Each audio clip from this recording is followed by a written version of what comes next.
The Walker Cup has become the ultimate endurance match as the U.S. leads GB&I by only 2 points. Petitions demanding monthly stimulus checks of $2,000 nears 2.4 million. Hunter Biden emails reveal damaging messages with Chinese-American secretary. Juno Beach, Florida.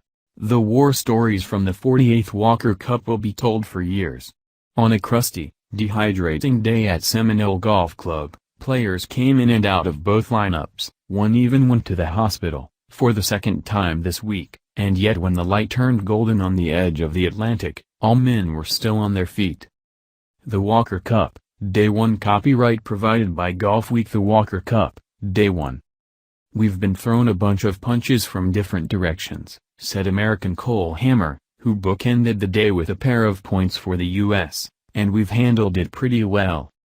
Nothing has gone as scripted in these matches, from the stomach ailment that has swept through both teams to the tight score after the first day.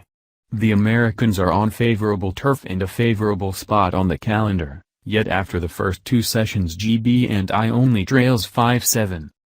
I was a nervous parent all day is what it felt like to me," U.S. Captain Nathaniel Crosby said. Sitting next to Hammer while speaking to media in the setting sun, Crosby truly did get a bit parental.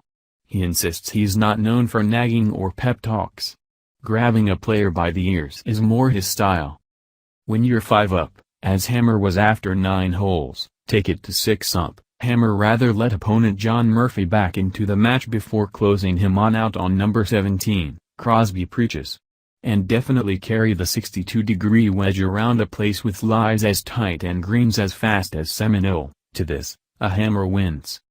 Cole Hammer of Team USA celebrates with Captain Nathaniel Crosby after winning his match against John Murphy during Saturday's singles at the Walker Cup.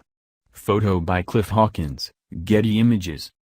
It's the kind of humor you need on a week when 18 of 24 combined players, made up of each 10-man team plus each team's 2 alternates, are going down like flies. Crosby and opposing captain Stuart Wilson weren't spared in that. "It hit me really hard yesterday," Crosby said when asked how difficult it might be to tee it up after being down for the count. "But I think it probably varies from person to person." Hammer is one of few who haven't been afflicted. On the other side of the coin, reigning U.S. amateur champion Tyler Strafossi hasn't actually played a match yet, having turned over his afternoon singles spot to William Ma with just a few minutes to spare.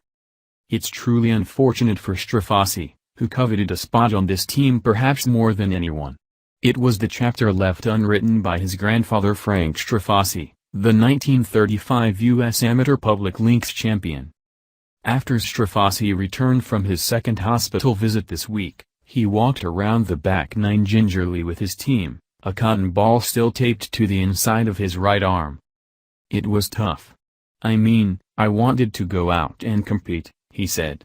"It's what I've been preparing my whole life for. It wasn't easy at all. Physically I just couldn't have walked 18 holes today.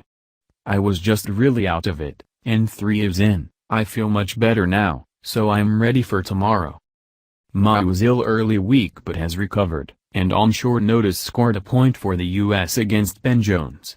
In Ma'u's mind, being prepared for long hot days at the start of the week will help them all get through another day.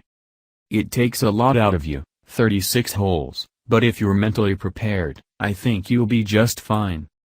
John Pack was the man of the matches for the U.S. in 2019 as the only player to go undefeated. But after coming off the bench, or rather, out of the sick bay, to tee it up in the afternoon, Pack experienced his first Walker Cup loss.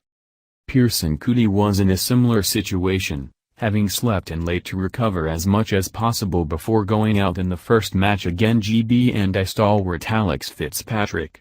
After being sick for much of the past 24 to 36 hours, Coody was surprised how light the club felt when he returned.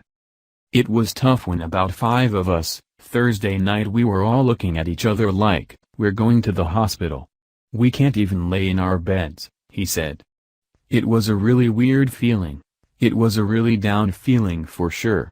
Once everyone started off this morning, I think that mojo and those feels went away really fast." The highlight of Cootie's round came midway through the back nine, where he made birdie on number 12 to tie Fitzpatrick. "It gave me a lot of freedom to play the par fives," he said. Cootie made back-to-back birdies on the long holes, nos. 14 and 15, and successfully closed out Fitzpatrick with another birdie on number 18. Jake Bolton is congratulated by his GB&I teammates during foursomes at the 2021 Walker Cup at Seminole Golf Club in Juno Beach, Florida on Saturday, May 8, 2021. Photo, Chris Keene USGA. GB&I split morning foursomes 2-2 with the Americans. In the afternoon, Mark Power, Matty Lamb, like Ma'u, a late sub-in for British amateur champion Joe Long, who also hasn't seen action this week, and Barkley Brown all got points. GB&I captain Stuart Wilson was pleased with the morning result and feels his squad is still very much in this. The visitors need 13.5 points to win the cup while the Americans just need 13 to retain. The last time GB&I won on foreign soil was in 2001 at Ocean Forest in Sea Island, Georgia. The singles this afternoon it was very close to finishing the day at 6-all, but unfortunately didn't quite go our way towards the end there, Wilson said, but we've got an extra 2 points to play for tomorrow, and we still feel like we're very much in it, he said.